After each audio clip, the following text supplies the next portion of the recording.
My name is Elena. I'm 36, and I've been working as a hairdresser for almost 15 years. My salon sits on a quiet street corner between a bakery and a flower shop. It's small, warm, always smelling of coffee, perfume, and fresh hair dye. People come here to change something: their look, their mood, their story. I've seen breakups, nervous first dates, and tears of new beginnings reflected in my mirrors, but I never thought my own reflection would be one of them. She came in on a rainy Tuesday. Her name was Maya, 32, new in town. Her voice was calm, but carried that fragile tone of someone starting over. "I just need something fresh," she said. "Not too drastic. Just new." Her eyes met mine in the mirror, tired, gentle, searching. "New hair for a new life?" I asked. She smiled faintly. "Something like that."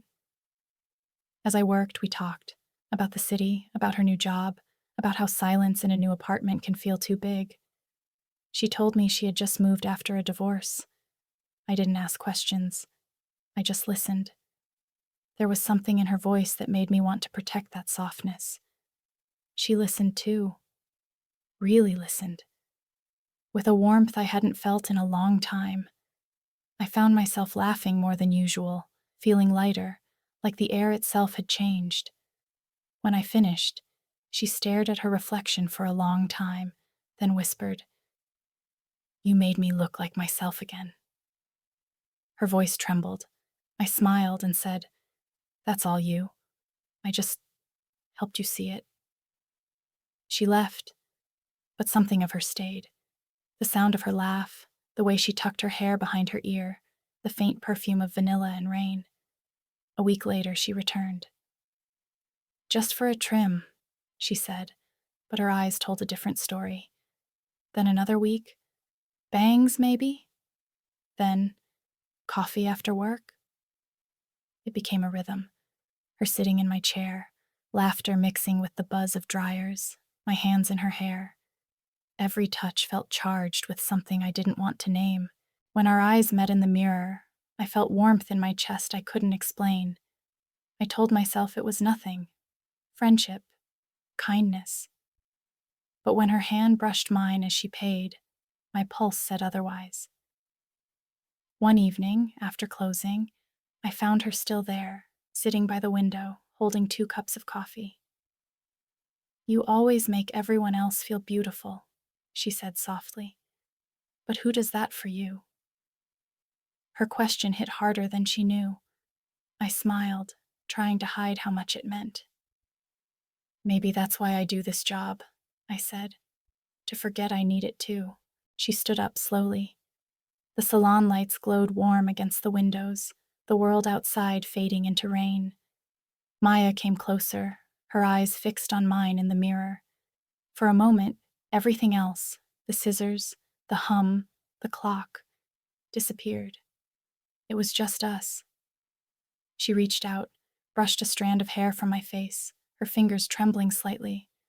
Our eyes met, first in reflection, then in reality. And then she kissed me. It wasn't a sudden kiss. It was careful, like testing the air after a storm. Soft, searching, real.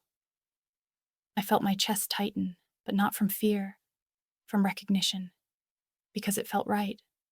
For the first time in years, I didn't think about what others would say. I didn't think about my clients, or my past, or the small town gossip. I just let myself exist in that single, fragile moment. After that, everything changed, quietly, naturally.